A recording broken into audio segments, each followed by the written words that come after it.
And while we were talking there, I could see movement on the outside of the window, and I could hear people calling my name, you know, David, David John Kell. And so I got curious and started looking out, and I stood up, and my ancestor held on to me and says, "No, you don't want to go. You don't want to go out there."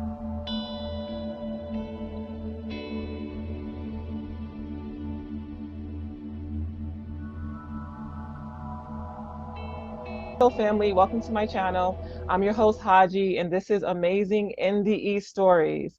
Our guest today is David. David, welcome to the show. Aloha. Phil, aloha, aloha, aloha. David's coming from Hawaii, the place I wish I could be right now.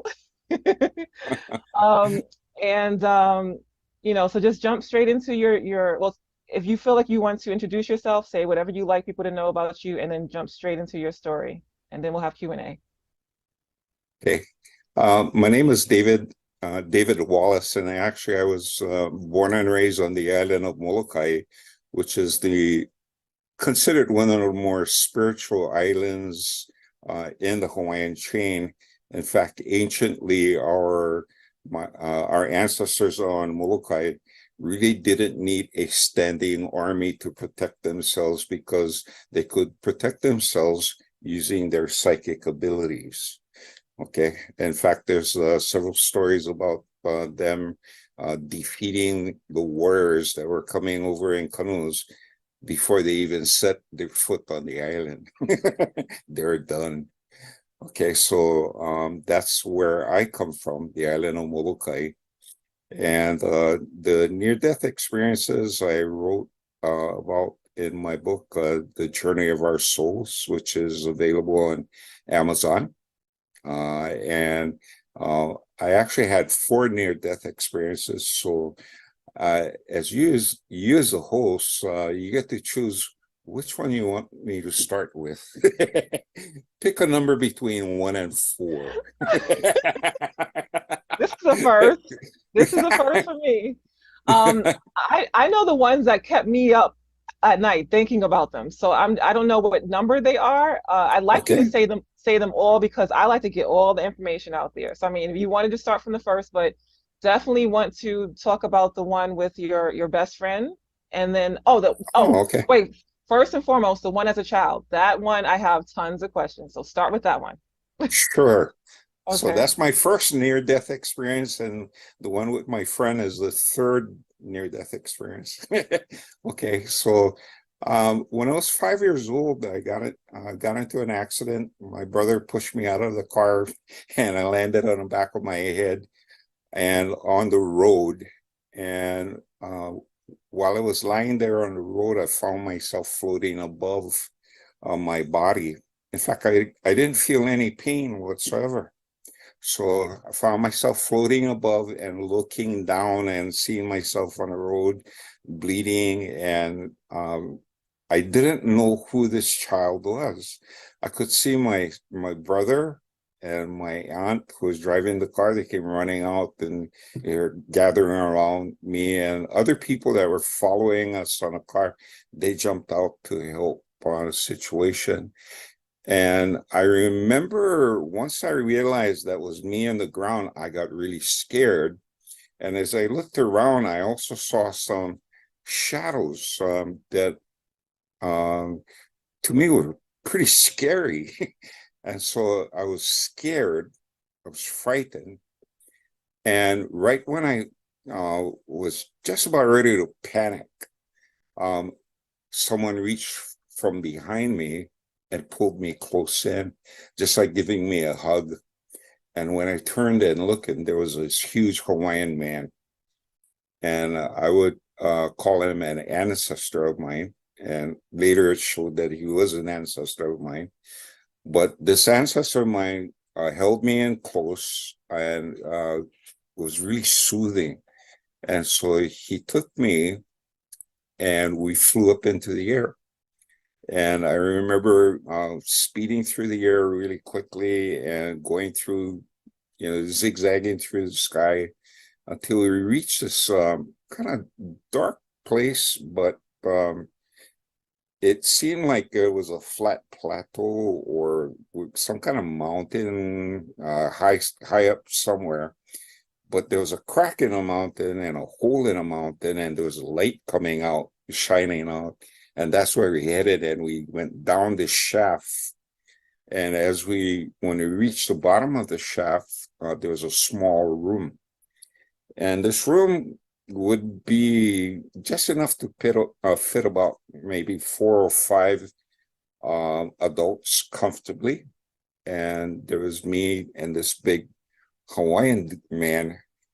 And as I looked around the door, as I looked at the room, there were multiple doors. There were doors with windows on top, and I could see outside.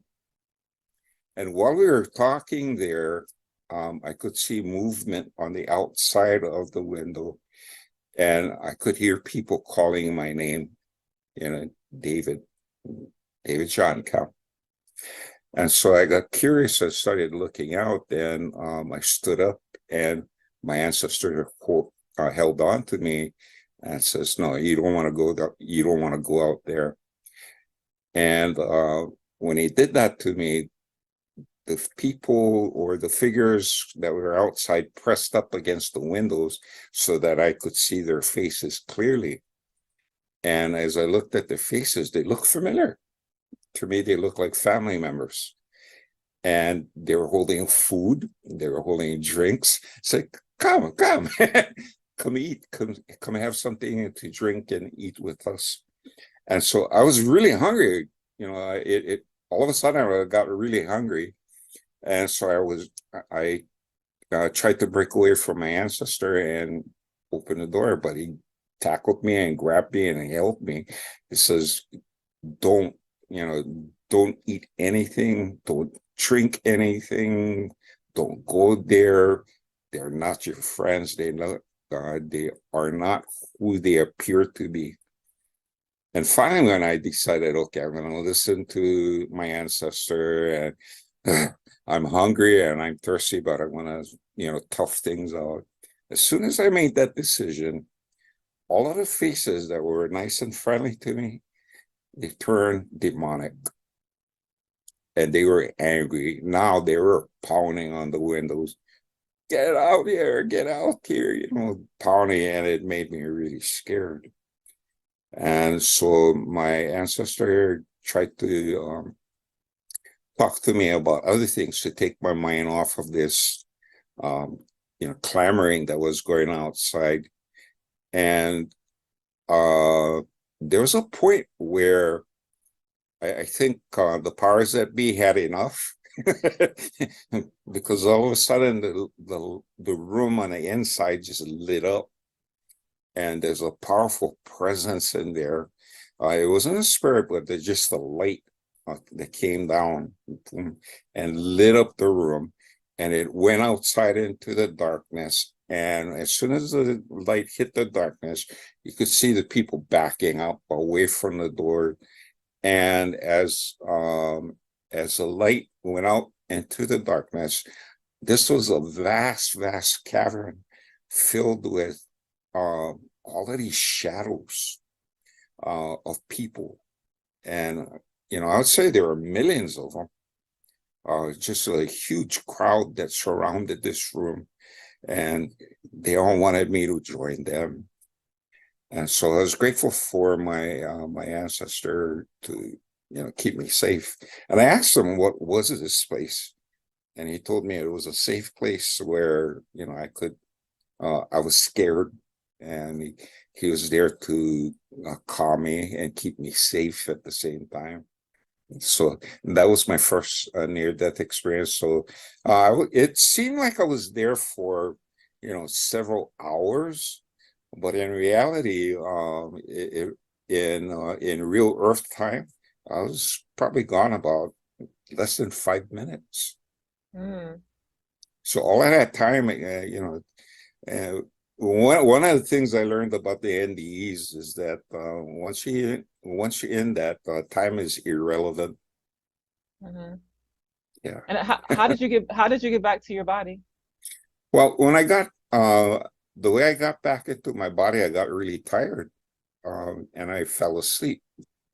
I fell asleep and I leaned on my ancestor and I fell asleep.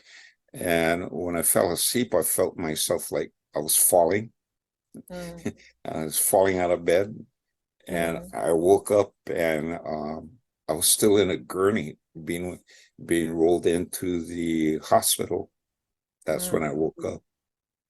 Oh wow. Wow, wow, wow. Okay. So I have so many questions. So many questions. Okay.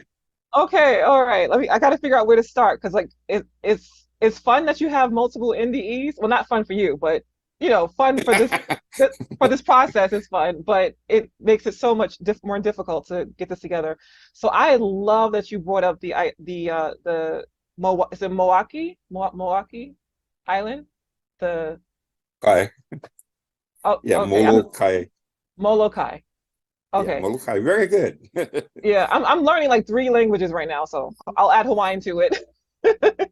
So I love the idea that they are psychic warriors. Like that could be a whole nother show in itself that you can do, on your website or something, but just Yeah. it's so important that because first of all, we're living in a world where people have closed off the third eye. It's completely materialistic. Like all that stuff is in the past or with indigenous people, and it's like it's not real. You stop talking that woo-woo stuff. That's the world we're living in. That is completely shut off from spirit.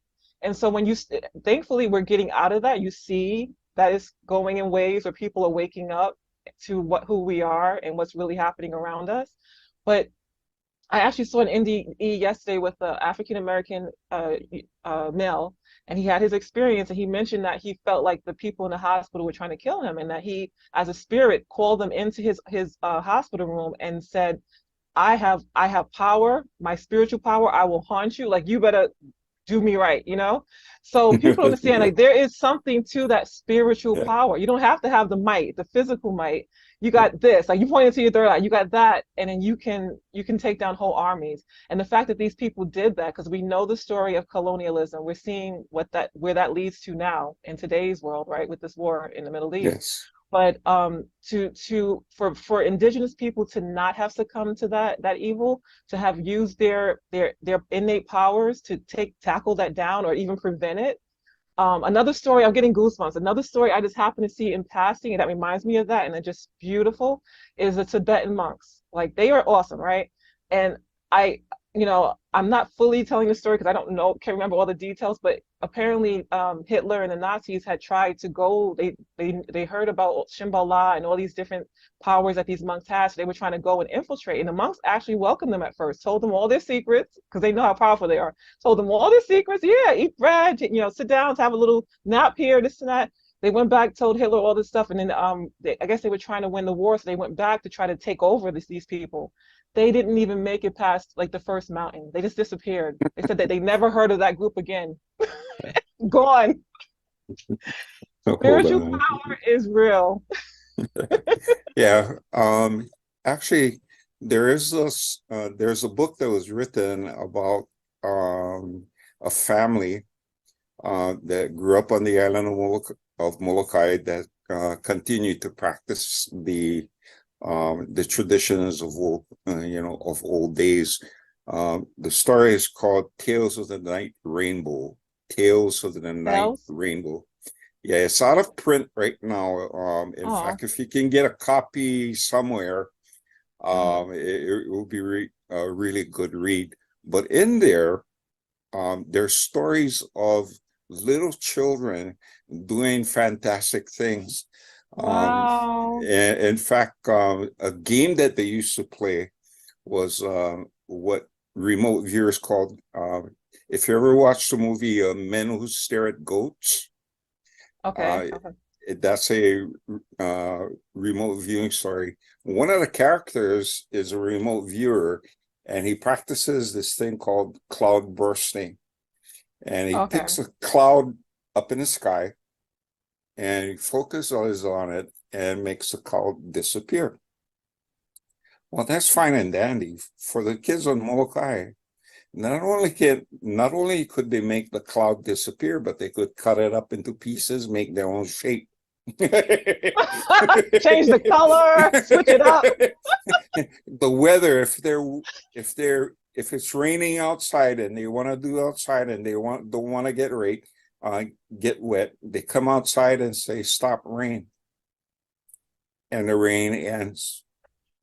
They want the wind to change direction. They go outside and say, just by the thought of their mind, Yes. yes. And Several years ago, I had that same experience where New Year's Day, mm-hmm. We here in Hawaii, our neighbors like to pop fireworks. So Mm-hmm. they were blowing up this huge strand of firecrackers, and with that comes smoke, right? Mm-hmm. Yes. And so they were blowing up their string of firecrackers, and the smoke was heading towards our house. And my wife and I were standing outside in our driveway, and I turned around and it says, "We forgot to close the windows." So my wife said, "Okay, let's go run in and shut the windows." And I go, "No, there's the easier solution." So Mm-hmm. what is it? "I'm going to ask the wind to blow the smoke to our neighbor's house." The ones who were pushing the fireworks. Blown back, blown Uh-huh. back to them. So I'm over there and I address my ancestors, ask them for help. And I address the winds of our neighborhood. It says to cooperate with me. We don't want smoke in our house. We don't want to spend the next couple of days washing all of our clothes and linen and things. So could you help by just changing the direction? It was blowing right into our house.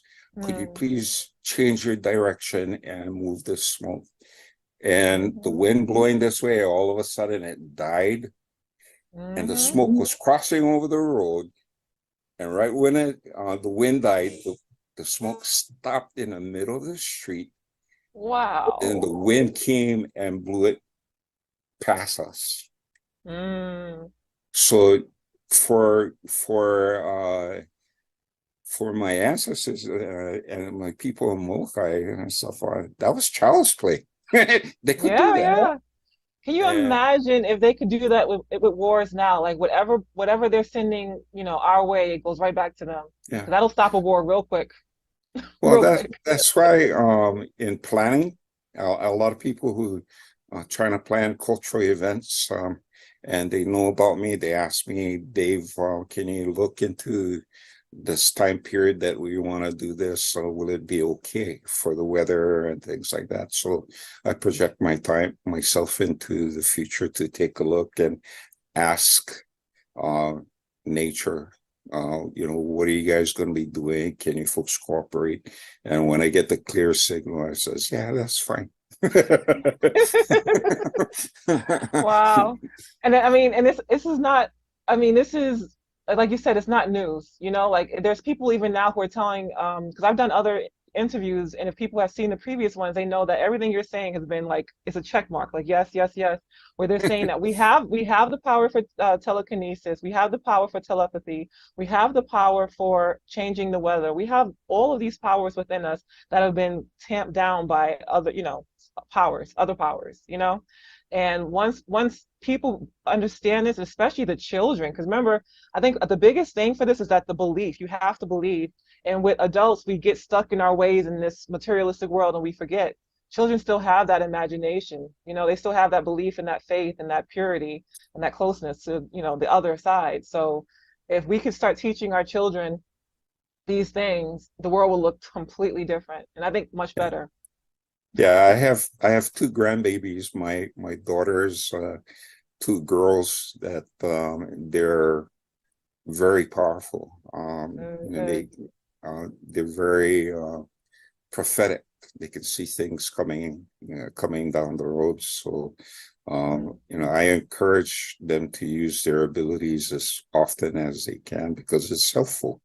Yes, yes, and it's good to have a granddaddy who knows how to manage that, because a lot of people, even within my family, because I mean I was very psychic as a child, but there are Right. those that are growing up right now in my family that have those abilities. Like my sisters will come to me like, okay, this one is doing this and that, and they just literally pray on it and say, get rid of it. We don't want it, because they don't know what to do with it.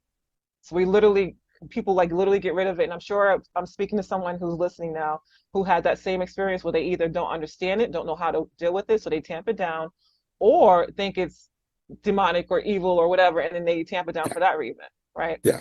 But yes, I don't want to go over a tangent. So like for Yeah. this NDE, and I'm going to make it separate videos. This is what's going to have to happen for each NDE is going to be a separate video. So I'll ask all the Yeah. questions right after. Okay. Okay. So this one bothered me because I am very protective of like people in general. I just who I am. I'm like a pit bull, but I am even more protective of children. And so I was so concerned for baby you. I was so concerned.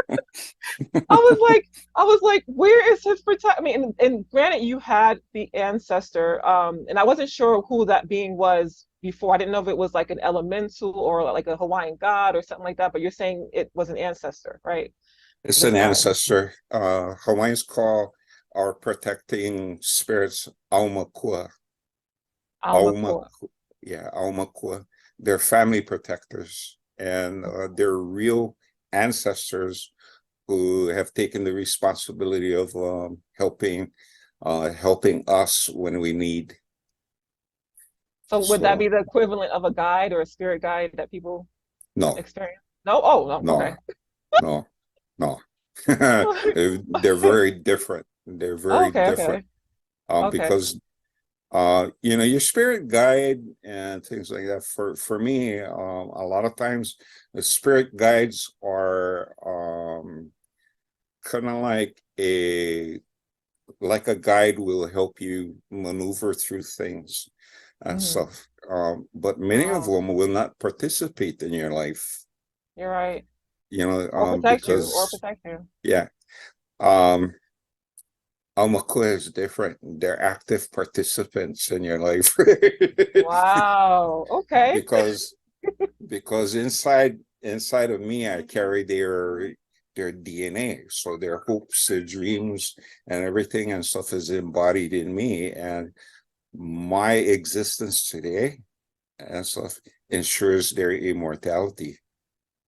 Nice. So they want to Wow. make sure that I'm taken care of, and I'm doing well and trying to maximize my abilities and my gifts to do as much as I can in the time period that I have. So that's their job. Oh, okay, okay. So that brings to mind another question is Yes. do you believe in reincarnation at all? Does that idea resonate with you? Reincarnation, I have another for Hawaiian cultural practitioners, the answer would be no. Okay. Okay. Because we see the bones, our bones is the house of our spirits. So when we die, the bones need to be taken care of, because that's where our spirit rests. Mm-hmm. However, many people who experience ideas or visions about some past life, Mm-hmm. what I feel is that they're recalling ancestral memories Mm-hmm. that's passed on from generation to generation, you know. Yeah. And so if I sit down and I focus on, okay, Tutu man, great grandfather, okay, Mm-hmm. show me your life. And I sit down, and I'm a historian, so I know the time period that Mm-hmm. I'm looking at, and I recognize clothes and the spoken word that's coming out of their mouths. So I could project myself within the environment. So Mm-hmm. and their life story flashes by, so I can see what's going on. Mm-hmm. Ancestral memories also come when I start working on crafts that my ancestors did, like when I'm shaping stones, Okay. uh, making stone bowls. Mm-hmm. that's not something from my generation, but from several generations ago. So when I'm touching and handling the stone and shaping it, and I close my eyes, says, okay, how do you do this? Boom. I have a vision of one of my ancestors shaping the stone, giving me the picture and how it should look like and how to tap and how to create this. So Wow. that's what Wow. so these are ancestral memories. That's not, yeah. My wife just gave me this. Oh, tell her I said hi and thank you. Yeah. And I This know is that type of stone. That's coming from the volcanic. Is it the, yeah, but yeah. this is a game piece that we use. It's shaped like a disc and stuff, and we roll it, Mm-hmm. and we call it a mica stone, Uh-huh. mica stone. And Michael. this was a very popular game played by the commoners all the way up to the chiefs. Mm-hmm. And you roll it across the field and try and get it between two stakes. It's almost like Hawaiian bowling. Yeah. Well, I used to play petanque and Uh-huh. bocce. So, that kind of game. So I Yeah, would yeah, love yeah. that. Very I similar. would love Yeah, that. yeah. So Nice. Okay. yeah. Yeah. So while I'm shaping these and stuff, I close my eyes and until I know what I'm doing, the Hmm. ancestors will guide me and give me Yeah. a vision of what I should be doing, how to move my hands, how to pick the stones until I know what I'm doing. Yeah. Now, is that something that you have because you're intuitive and sensitive, or do you think this is something that anybody could tap into? Any Hawaiian could maybe tap. Well, anyone can tap into. Like, what do you think? Anybody can tap into it as long as they're willing to listen Hmm. and reach out to the ancestors and realize that the ancestors can help. Just because they're dead doesn't mean they're gone. Yes, yes, yes. And that's going to bring up, I hope I don't forget this question, but that brings up a whole nother topic that I have that your situation brought Sure. up. Okay, but let's still, because I'm telling you, we could probably, clearly we could talk for hours, but let me try to get back to the first one. So, um, Okay. so when you said that your ancestor was big, was he big because you're a child and he was like a bigger human, or do you think he was like a giant type size? I think for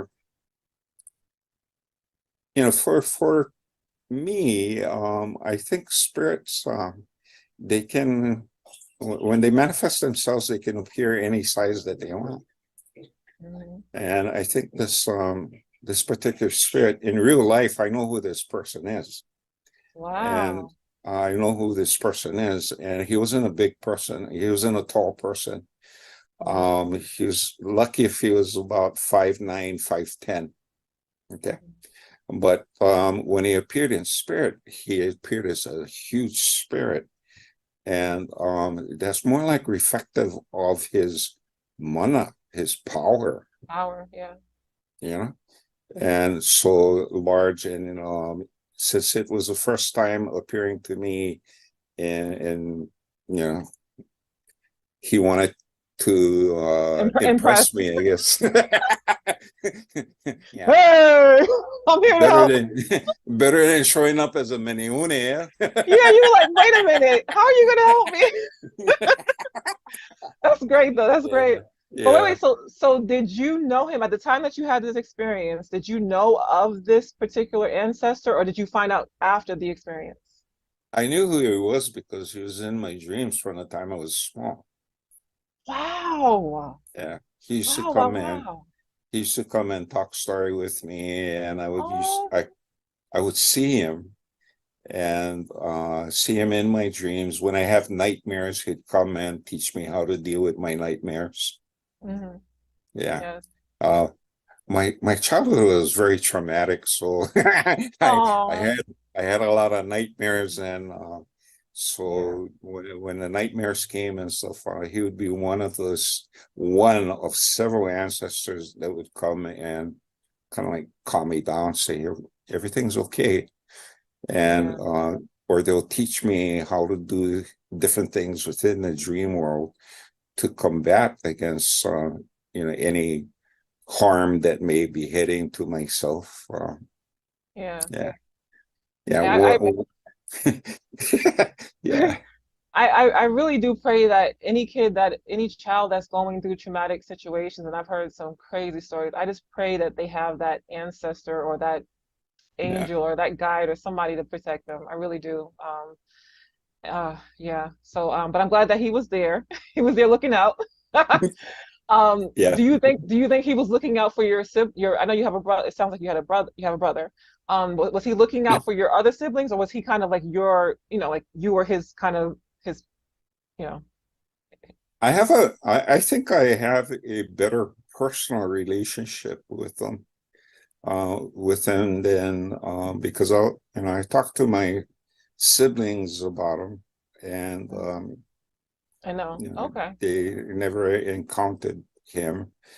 And, uh, this particular one, is kind of different, from the rest of the family, protectors, because he was a kahuna nui. Was it chief And or? a kahuna nui is like, the equivalent would be the Pope for the Catholic Church. You know. Whoa. Okay. So, Okay. Wow. so the kahuna nui was the expert in Hawaiian religion, and he served not only served the highest ranking, um, chief that's alive during that time, and Mhm. he officiated at the most important ceremonies, and he was seen as a mouthpiece of the gods, yeah, because he knew all of the prayers and ceremonies. So, that's what his expertise was. So he was very connected to the spirit world.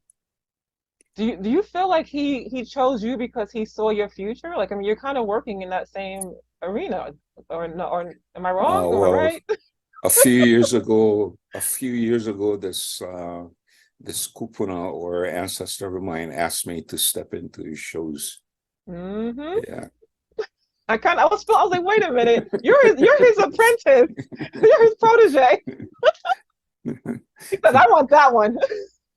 Well, and every time I work with native shaman, and, like this group that came in, I hadn't seen them in about 3 years.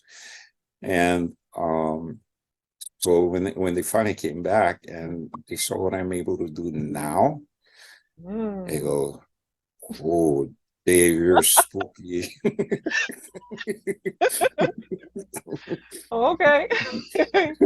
But yeah, so I was getting that feeling. I'm like, wait a minute, he was you're his apprentice. He's kind of building you up. He saw your future in this, maybe. So okay.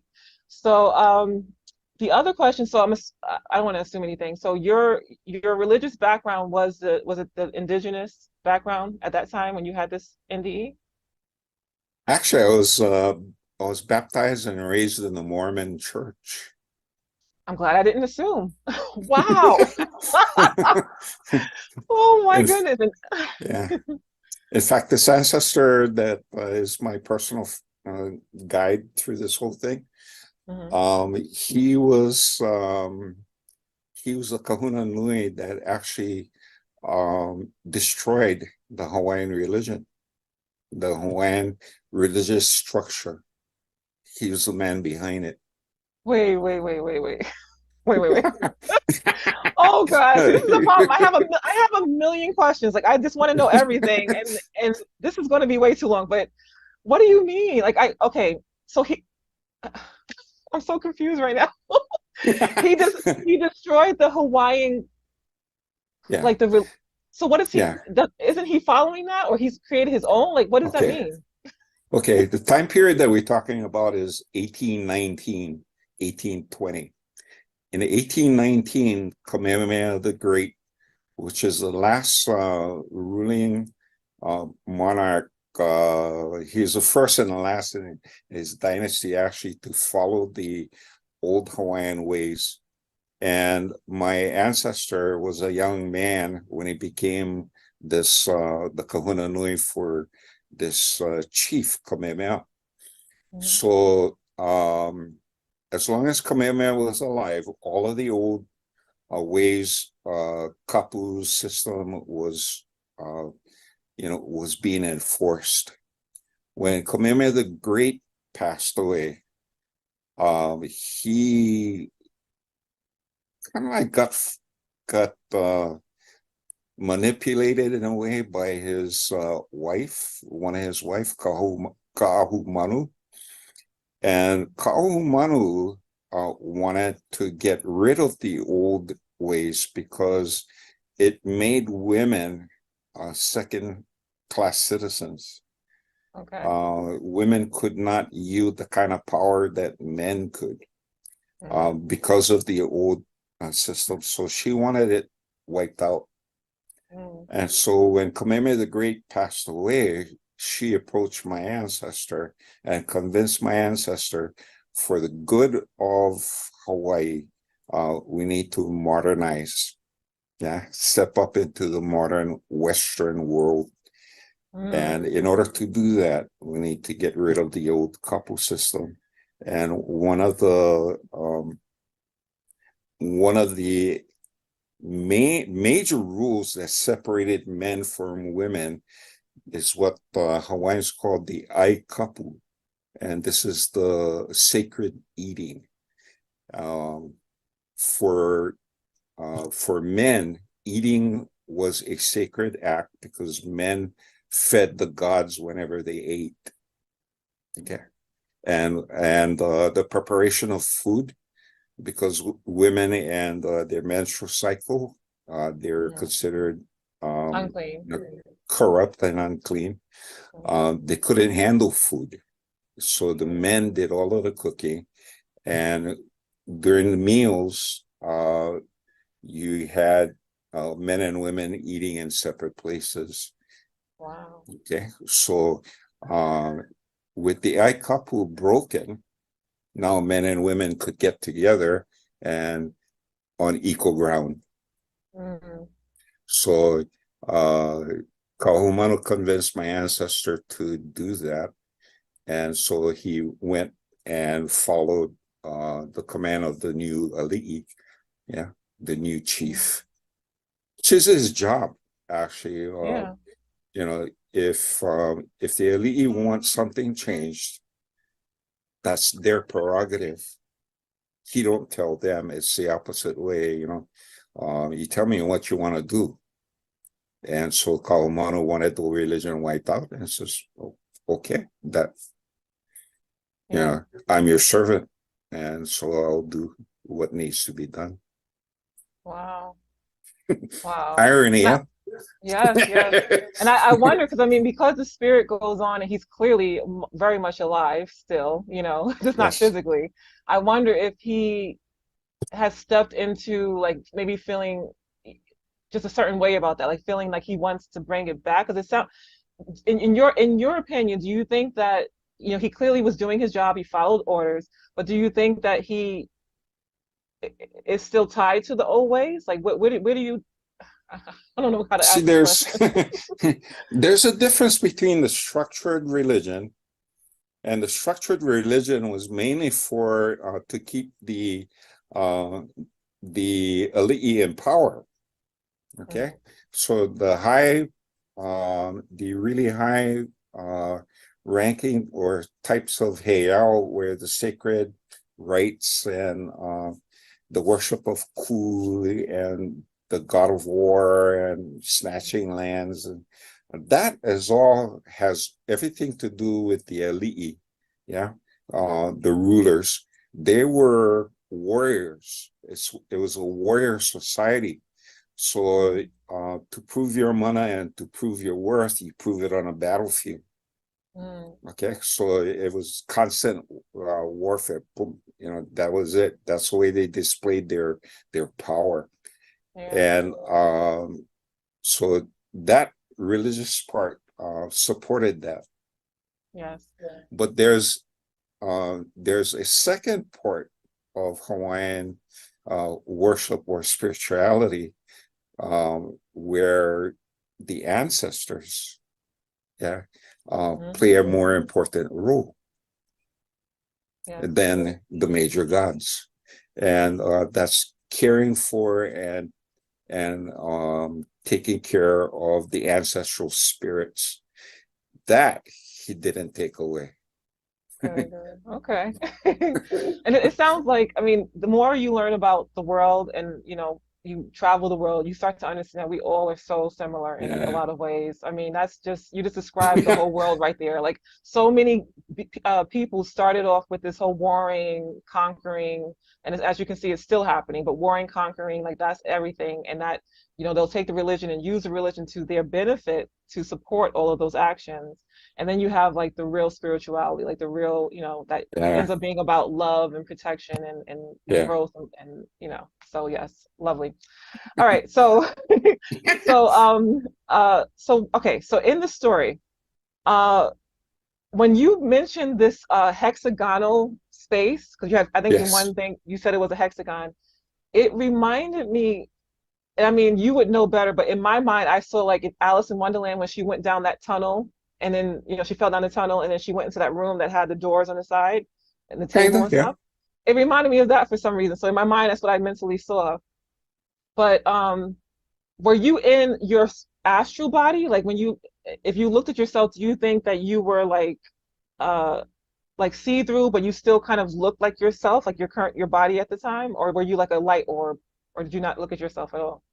Actually, when I looked at myself and my ancestor, we look like regular people. Wow. Okay, okay, okay. Yeah, Wow. yeah. So it's just like looking at another person, and Oh, I we weren't transparent or ghostly appearance. okay. Um, Wow. the other creatures on the outside, however, outside of the room, were more shadows. And for Hawaiian perspective, this this realm that I saw with millions of shapeless forms roaming around, acting as shadows. Mhm. The Hawaiians call this place Milu, Milo, uh, Milu. Yeah, Milu. it's a place, Milu, and it's a place where the restless spirits who don't make it to the next world, will go, and it's kind of like a no man's land, Mm.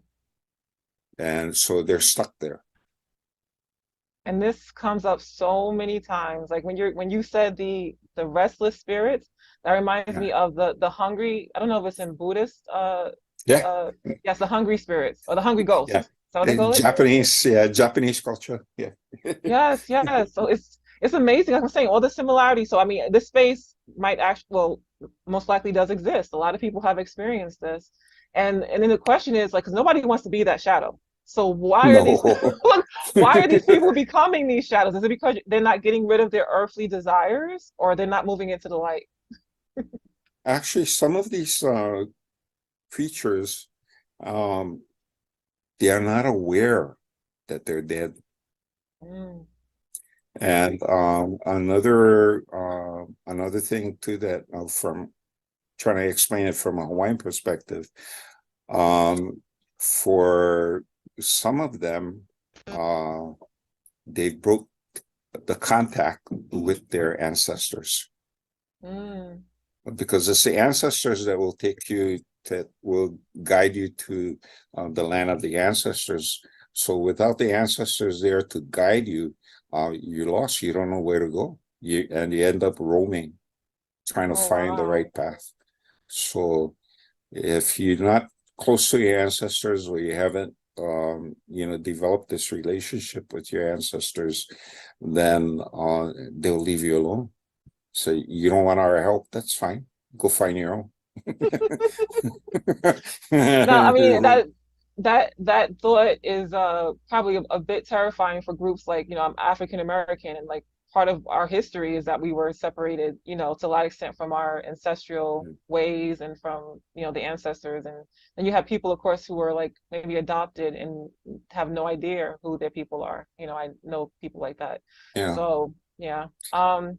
For people who say that to me, I says, don't worry. You may not know who your ancestors are, but your ancestors know you. Mhm. They're already in you. Yes. Yes. So all you need to do is dig deep inside and start asking. Okay, ancestors, I know you're unknown to me. I don't have a name. I don't even have a face.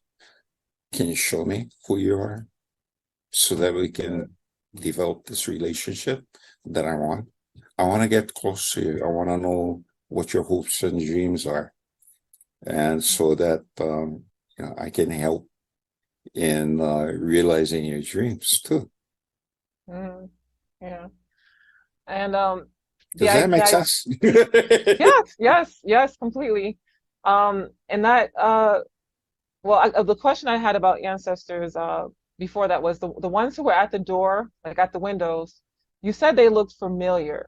Uh, did did any of them? Because I'm trying. Okay, this is where I got a concern. Like I said, if a child did actually not have this ancestor protecting them, or if they did end up in that room and then go out somehow get out to get drinks and food or whatever, what happens to them? Like I was so concerned for the version of you that went out and got that food and that drink. Like, what do you think happens in that situation? Like, would you not have returned to your body and been in that space? That's a trap. That's a trap. Once you partake of things in that realm, uh, it keeps you there. Mm. That's like that's just like it's a trap basically. Yeah, and I've Okay, heard that before. I've it's definitely heard where you bait. can't Yeah, eat. yeah, Yes. Okay, yeah. and do you think that they were taking on the actual facade of ancestors that you had, or they were just trying to look familiar to you? Oh, and actually, this is what they people call it, familiars. Like when these demons try to look like, oh Yeah, wow, I yeah, just realized that as I'm saying it, that they're familiars. yeah, yeah. Um, Wow. you know, they know what's going on in your mind, and they'll play Hmm. on the thoughts that you have. And so, one of the things that I learned through conversing with my ancestors and years with them is when I approach a unknown spirit, to be as reserved with information as possible. Don't let them get inside me. Don't let them get in my memories because they'll play on that. So wait, even in your head, like you literally have to control and focus your thoughts? Yeah, Wow. yeah, Oh my God. I get concerned because it's just so many people who don't know anything about this stuff. And I keep hearing the same things. Like it's besides even the spirits, like there are other dimensional, like we believe in other dimensions, other dimensional beings, if they're in higher dimensions that can see your thoughts very clearly, can see our thoughts very yeah. clearly. And Uh, even see our past, present, and future. Like it's all there for them to see. And so that's why it's so easy for these familiars and these demons to play on, you know, us, yeah, unless you have protection. yeah. Well, Wow.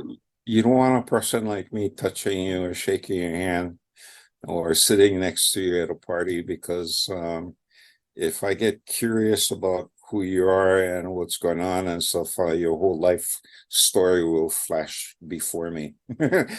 And I'll Yeah, be they said sitting they back watching a movie, eating popcorn.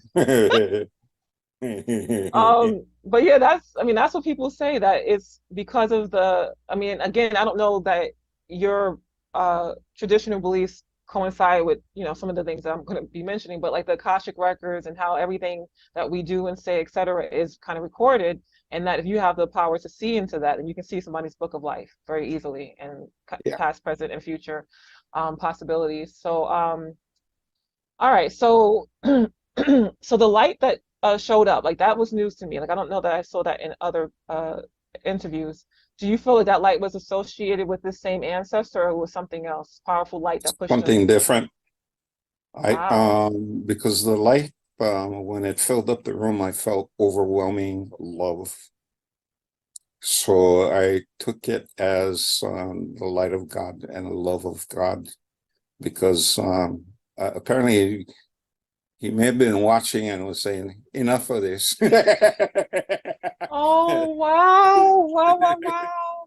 Oh Yeah, my enough God. of this, boom, and push this guy's away. Just said, leave this boy alone. Yes.